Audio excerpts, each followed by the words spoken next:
I've been looking at a passage in Isaiah, and the context for this passage is that God's people are in captivity, and they feel abandoned. They feel like they have been forgotten by God.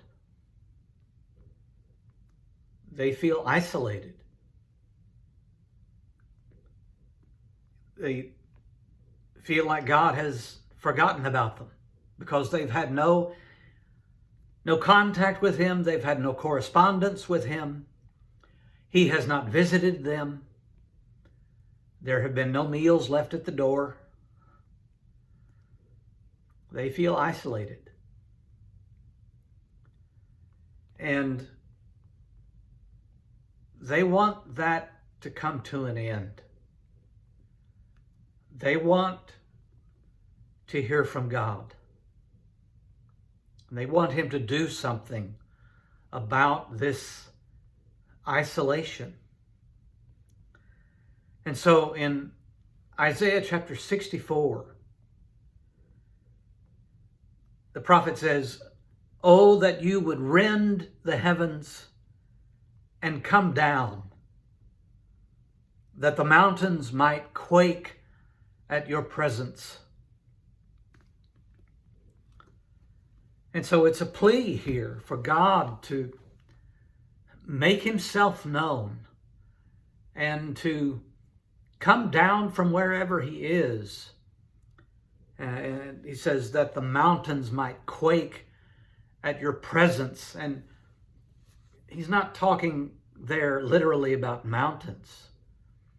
He's describing the problems that they are facing, the suffering that they are having to endure. Those are the mountains.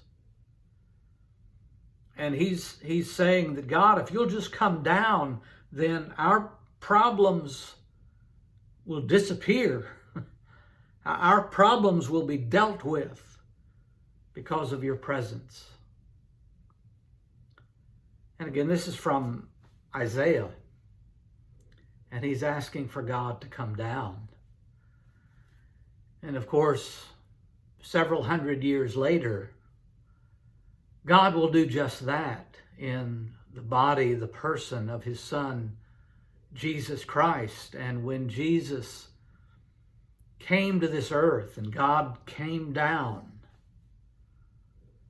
a lot of problems were finally dealt with because Jesus brought good news.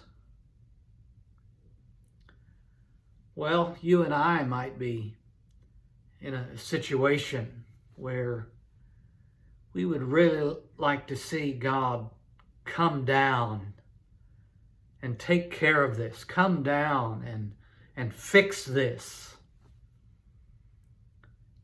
And of course, God is coming again. And when He comes the second time, all of our problems are going to vaporize.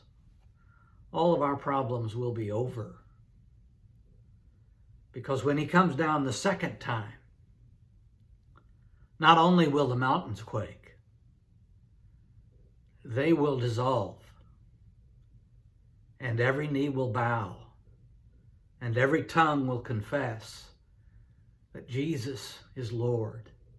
And all of our problems, all of our obstacles, all of our suffering will cease. And we will be in that land of promise. That's our hope.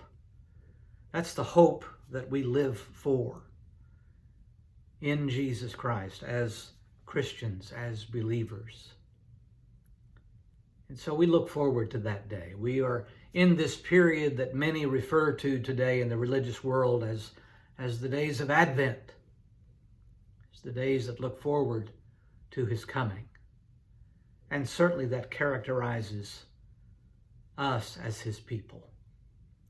We look forward to when he comes again.